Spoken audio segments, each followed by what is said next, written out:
Okay, good morning, good afternoon, good evening to all the viewers.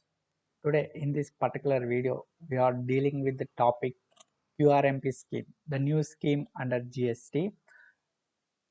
In this particular video, we are we are able to understand what is this QRMP scheme, what is the eligibility criteria under QRMP scheme, who are the taxpayers eligible under this, what is the threshold limit, what is the late fees, when we need to file these returns under QRMP scheme, what are the returns we have, that all things we are going to deal in this particular video. First of all, QRMP scheme. QRMP scheme means quarterly return and monthly payment. This is particularly, this wording is only kept for the reason of filing GSTR 3B. That means previously for the small taxpayers whose turnover does not exceed 1.5 crores, we have an option to file GSTR1 quarterly, and we need to file GSTR3B monthly. We have previously that option of filing quarterly GSTR1 and monthly GSTR3B. Now this new scheme allows a taxpayer whose threshold limit, that means whose turnover does not exceed 5 crores, whose turnover does not exceed 5 crores, turnover criteria here, whose turnover does not exceed 5 crores in the preceding financial year, can opt for this QRMP scheme. Okay, turnover does not exceed 5 crores, turnover criteria first thing. Okay, what? Okay. Previously, we have an option of filing GSTR1 quarterly and GSTR3B monthly. Now GSTR3B also you can file quarterly, but you need to make payment monthly. You need to make payment monthly. What is the due date of payment? What is the due date of payment? Due date of payment is 25th of month. That means every month you need to make payment.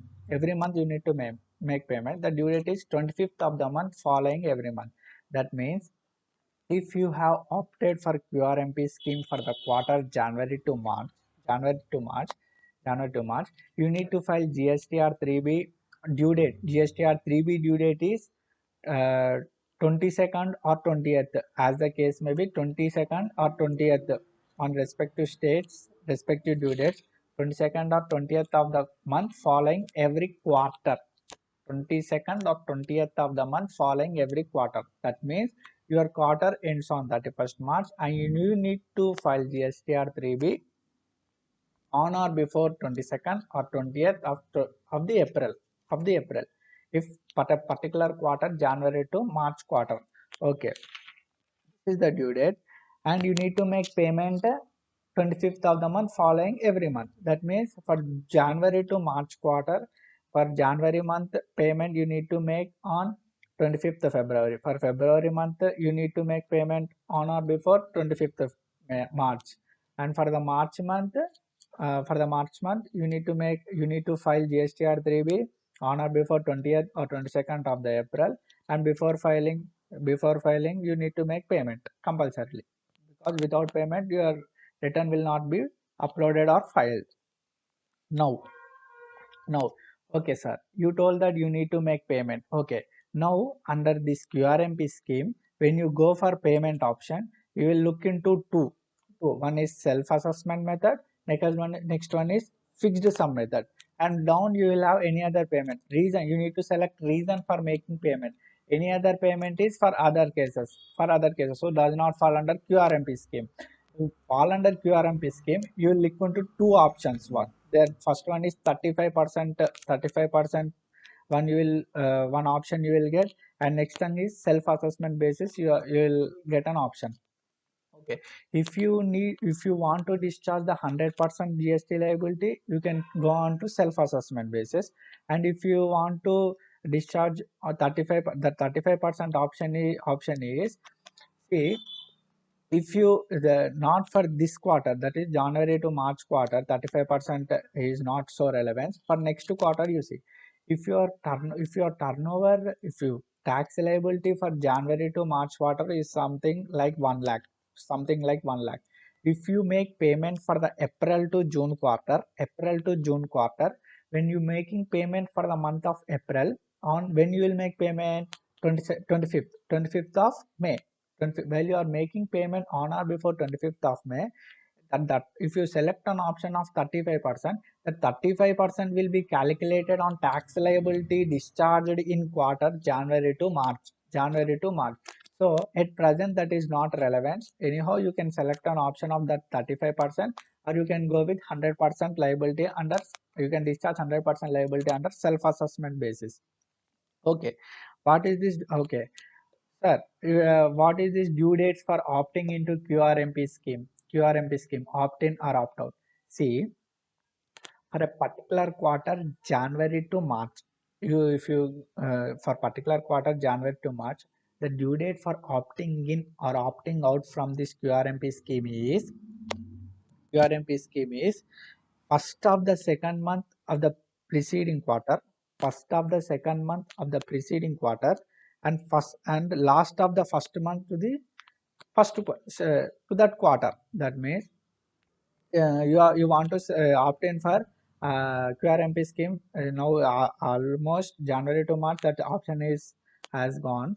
If you want to opt out for QRM, opt in or opt out for QRMP scheme for April to June quarter, that option is available from from from March, 1st March to 30th April. 1st March to 30th.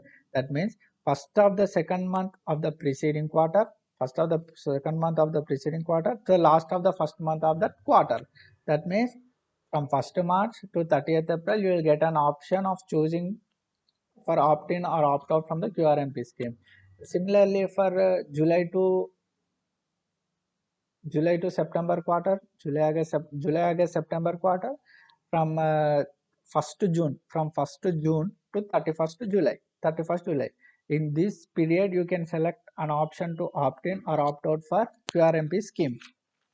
Next thing is, okay, there is an under this QRMP scheme, you will get an option of IFF, that is invoice furnishing facility. Invoice furnishing facility is nothing but when in case your customer needs credit, you need to give invoices under GSTR1.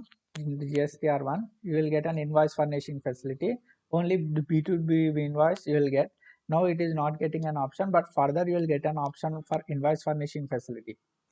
Okay, in this month, in January, February, March quarter, if you are furnishing under IFF for January month, you can upload up to a 50 lakh turnover invoices only. You can disclose in that. Not uploading. Uploading means you you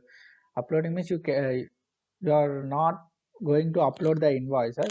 Just you should give details in GSTR1, like what is the GST number of the customer, and what is the taxable value, and what is the rate of GST, and what is the GST value. You are going to disclose that. Not you are going to upload the invoices, but you are going to give details of that particular invoice in GSTR1.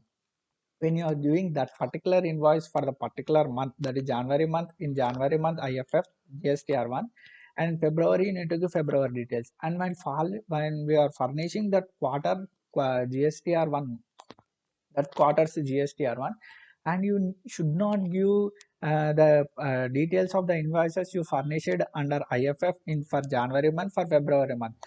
When you are filing January to March return, March month, January to March quarters return GSTR1, you need to give invoice only what are the invoices left out. What are the invoices left out other than when you file GSTR, when you file IFF for January month GSTR1 and IFF for February month GSTR1. Only left out invoices only you need to disclose in that quarter's return GSTR1. Next, what is the late fees? Okay, sir, you told the due date for payment is 25th of the month following every month. Okay, if we pay on 26th or after 25th, whether there is any late fee? Yes, probably yes. If you file nil return, sir, when this GST late fees we need to pay when you are filing GSTR 3B, that is 20th on or before 20th or 22nd of the month following every quarter. When you file GSTR 3B, you will get an late fees liability there. Sir, what is the late fee? Late fee is not as the same in normal cases, that is 10 rupees per day of CGST, SGST in case of nil return, and 25 per day in case of CGST and SGST in case of when there is any GST liability.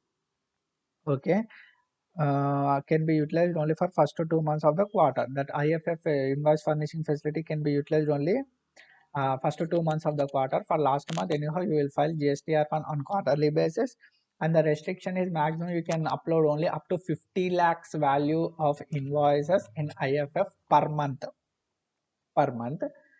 And the due dates for filing GST R3B we disclose. This is all about QRMP scheme, where what is the threshold criteria, that is 5 crores in the preceding financial year, and you can when we can opt and when we have an option to opt out or opt in into QRMP scheme, and what is the due date of payment, and how is the how we need to discharge the payment of GST R3B, and what is the due date of filing GST R3B for that particular quarter. We all discussed here. Okay, thank you. Bye bye.